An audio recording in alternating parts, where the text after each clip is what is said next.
ഈ പണ്ടേ അദ്ദേഹത്തിൻ്റെതായ ഒരു സ്പിരിച്വാലിറ്റി കാത്തു സൂക്ഷിക്കുന്ന ഒരു വ്യക്തിയാണ് മോഹൻലാൽ. ഇപ്പൊ അദ്ദേഹത്തിന്റെ ഒരു ഓറ, ഒരു പോസിറ്റീവ് ഓറ എന്ന് പറയുന്നത് അദ്ദേഹം ഉണ്ടാക്കിയെടുത്ത ഒരു സ്പിരിച്വാലിറ്റിയാണ്. എങ്ങനെയാണ് അത് ഫീൽ ചെയ്തിട്ടുള്ളത്? അദ്ദേഹം നല്ലൊരു മുരുകഭക്തനാണ്.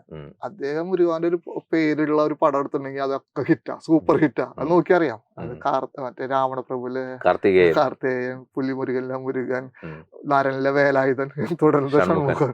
അതൊരു എനർജി ഉണ്ട്, ഭഗവാന്റെ അനുഗ്രഹം ഉണ്ട്. അപ്പൊ അതാൾക്കും അറിയാം.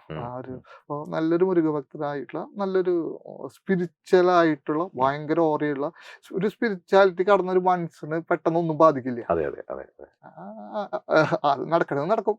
ആ ഒരു രീതിയിൽ അതിലേക്ക് എത്തിയ ഒരാളാണ്. ഈ അമിത ആഹ്ലാദവും അമിത ദുഃഖവും ഒരു കാര്യത്തിലും ഉണ്ടാവില്ല.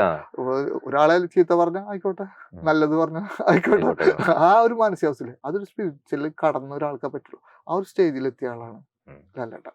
അതെനിക്ക് നന്നായിട്ട് മനസ്സിലായിട്ടുള്ള ഒരാളാണ്. പിന്നെ അദ്ദേഹത്തിന് എന്നോട് ആ ഒരു സ്നേഹം എപ്പോഴും ഉണ്ട്. ആ സ്നേഹം തുടർന്ന് പോണു.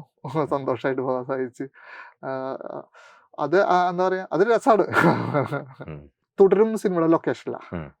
തുടരും സിനിമയുടെ ലൊക്കേഷനില് ആ പടത്തിൽ അദ്ദേഹത്തിന്റെ പേര് ഷൺമുഖം എന്നാ.